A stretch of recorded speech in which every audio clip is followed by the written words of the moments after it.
Hi, I'm Emery, and I'm doing my video blog with Katie today, and we're going to be talking about whether or not we feel that violent video games contribute to youth violence.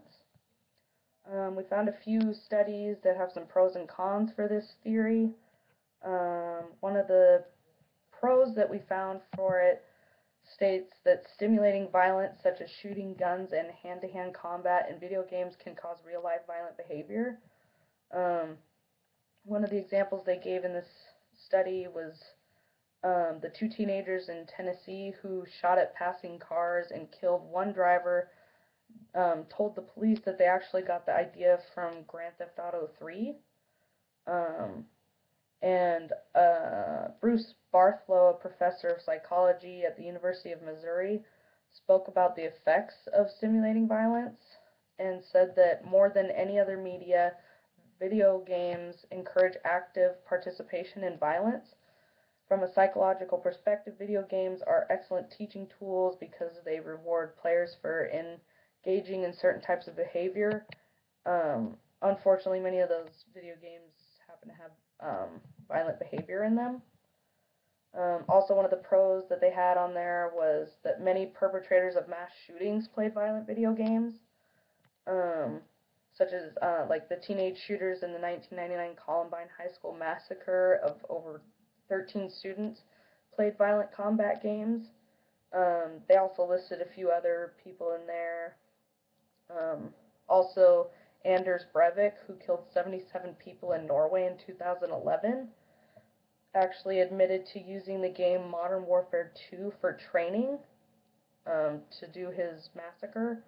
FBI school shooter threat assessment stated that a student who makes threats of violence should be considered more credible if he or she who spends inordinate amount of time playing video games with violent themes.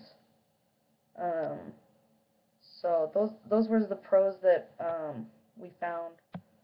Um, some of the cons were that um, studies claiming a causal link between video games and violence and real life violence are flawed.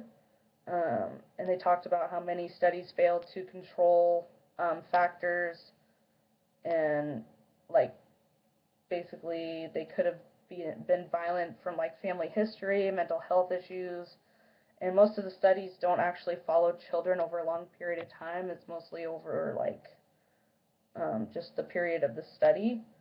Um, and according to Christopher Ferguson, a psychology professor at a university, he stated that matching video game conditions more carefully in experimental studies with how they are played in real life makes violent video games effects on aggression essentially vanish.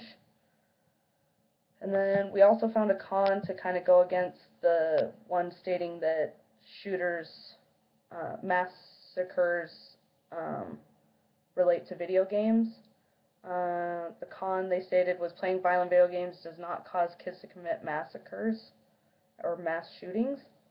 Over 150 million Americans play video games, and there have been 71 mass shootings between sometime in the 80s and now, um, 7 of which involved shooters age 18 or younger.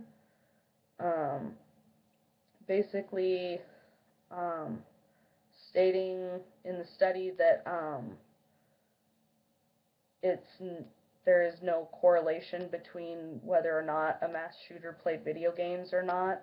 They don't have any sufficient evidence, so they're kind of lacking the causation in their studies.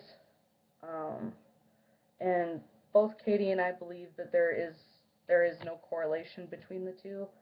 Um, there's a lot of other factors that should be considered, and it's up to you to kind of make your own assumptions. But something to consider is that there is no sufficient studies stating that there is a correlation between the two.